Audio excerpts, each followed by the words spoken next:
Andrew Abbott and Gavin Williams both pitched exceptionally well. Let's discuss on Fantasy Baseball today in 5.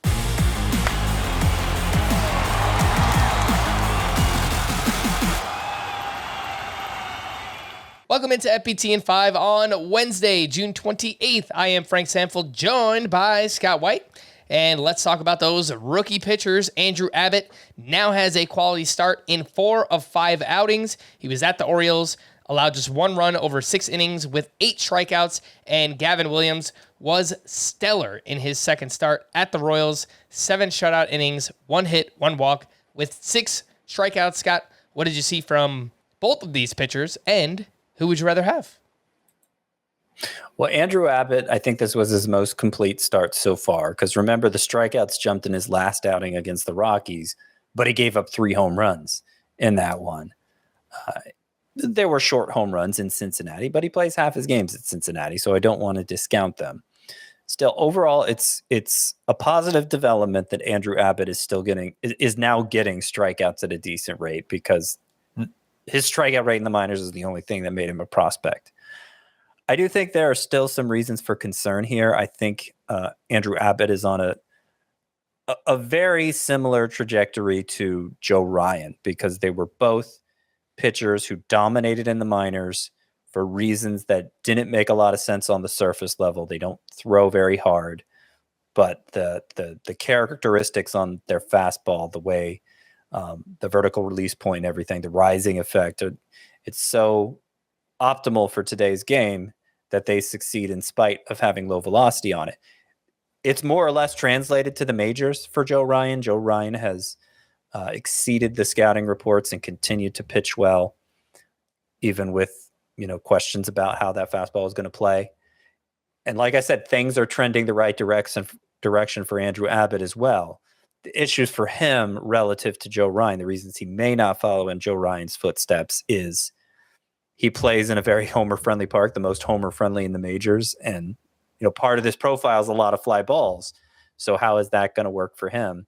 And also, he has a much higher walk rate than Joe Ryan. Joe Ryan walks nobody, basically, and Abbott's had an issue with that so far. So, we'll see if he can overcome those issues, if he can succeed in spite of those issues. Overall, I'm encouraged, but there's still more to prove. And then Gavin Williams is the other one. He's a more conventional pitching prospect. He was pretty clearly the best in the minors at the time he got called up, the best remaining pitching prospect. And while his first start was a struggle, this one was much better at Kansas City. So, dock him for that, I guess. But he got 11 whiffs on 92 pitches. That's encouraging to see. 8 on the fastball alone.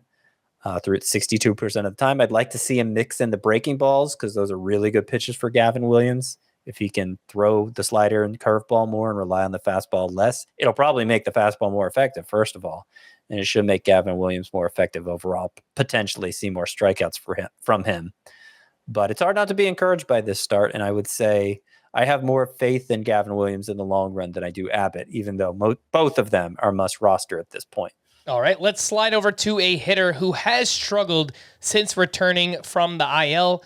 That is Cody Bellinger. He did pick up 2 hits here on Tuesday, but since returning, 9 games played, he's batting .207 with 0 homers. And if you look back to May, 13 games back in May before he got hurt, he was batting .226 in that month, also with 0 home runs, Scott. So do you have concern that Cody Bellinger is reverting back to his old ways?